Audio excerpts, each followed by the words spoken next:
ज्ञानेश्वरी अध्याय 1 भाग 2 श्री गणेशाय नमः.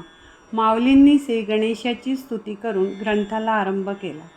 त्यांचे गुरु श्री निवृत्तीनाथ यांना वंदन करून ते म्हणतात, श्री गुरुला वंदन केले म्हणजे सर्वांनाच वंदन केल्यासारखे होते. अशा ज्यात गीता निर्माण झाली अशा महाभारताचे महात्म्य ऐका. ही कथा सर्व चमत्कारांची खाण आहे. हे सर्व सुखांचे उगमस्थान आहे. अनेक सिद्धांताचा साठा आहे.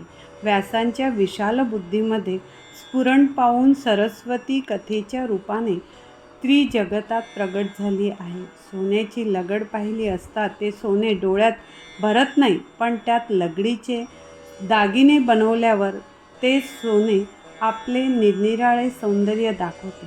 त्याप्रमाणे व्यासांच्या बोलण्याने अलंकृत झाले असता आपण लोकांना हवेसे होतो. हे समजूनच जगामध्ये मोठेपणा प्राप्त व्हावा म्हणून पुराणांनी आख्यान रूपाने महाभारतात प्रवेश केला. एवढ्याकरता महाभारतामध्ये जे नाही ते त्रैलोक्यातही नाही असे म्हणतात. अशा ह्या महाभारतामध्ये श्रीकृष्णाने अर्जुनाला संवाद रूपाने उपदेश केलेली गीता कमळातील परागकणाप्रमाणे शोभून दिसते. ज्ञानेश्वरीचे एक वैशिष्ट्य म्हणजे त्यात असलेली दृष्टांताची रेलचेल होय. येथून पुढे दृष्टांताचीच म्हणजे उदाहरणांची बहार माऊलींनी घडवायला सुरुवात केली आहे. एक एक उदाहरण बघितले की माऊलींच्या प्रतिभेची कल्पना येते. त्यांनी गीतेला साजूक तुपाची उपमा दिलेली आहे. ते म्हणतात, व्यासांनी आपल्या बुद्धीने वेदरूपी समुद्राचे मंथन करून हे महाभारत रूपी अमर्याद लोणी काढले आणि ते लोणी ज्ञानरूपी अग्नीने विचारपूर्वक कढवून गीतारूपी साजूक तूप बनवले. तिन्ही लोकात प्रथम नमस्कार करण्यास योग्य असलेल्या गीता भीष्म पर्वात सांगितलेली आहे. कमळातील परागभुंगे घेऊन जातात, परंतु कमळाच्या पाकळ्यांना त्याची खबरही नसते. त्याप्रमाणे या ग्रंथातील तत्वाचे श्रोत्यांनी सेवन करावे. सर्व संत ग्रंथांच्या आरंभी श्रोत्यांना मोठेपणा देतात. स्वतःकडे कमीपणा घेऊन अत्यंत विनम्रतेने, श्रोते तुम्ही विद्वान आहात तरी पण माझे विचार ऐकून घ्या अशी विनंती करतात. यामागे त्यांचे सांगणे जे ऐकतील त्यांचे कल्याण होईल अशी खात्री संतांना असते.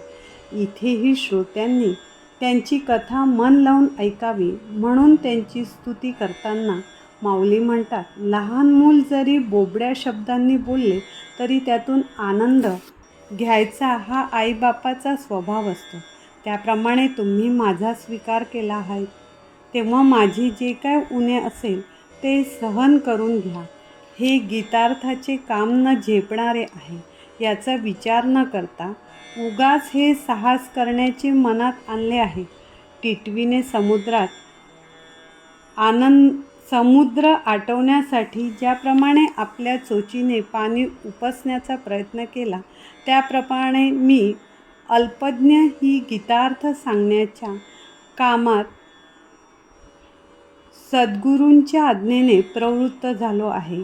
या गीतार्थाची महती एवढी आहे की स्वतः शंकर आपल्या मनाशीच त्याचा विचार करत असताना देवी पार्वतीने आपण एकसारखे विचार कशाचा करता असा त्यांना मोठा आश्चर्याने प्रश्न केला. त्यावर शंकर म्हणाले, हे देवी, ज्याप्रमाणे तुझ्या स्वरूपाचा अंत लागत नाही त्याप्रमाणे गीतेचाही अंत लागत नाही. हे गीता तत्व पहावयास जावे. त्या प्रत्येक वेळी ते नवीनच आहे असे दिसते. वेद आणि गीतेतील फरक सांगायचा झाला तर वेद हे परमेश्वराचे घोरणे आहे. म्हणजेच वेद हे त्यांनी निद्रा अवस्थेत सांगितले आहे, तर गीता प्रत्यक्ष जागेपणी अर्जुनाला सांगितलेली आहे. माऊलींनी इथपर्यंत सांगितल्यावर त्यांचे सद्गुरू निवृत्तीनाथ म्हणाले, आता तू लवकरच गीतेवर मराठीमध्ये भाष्य करायला सुरुवात कर.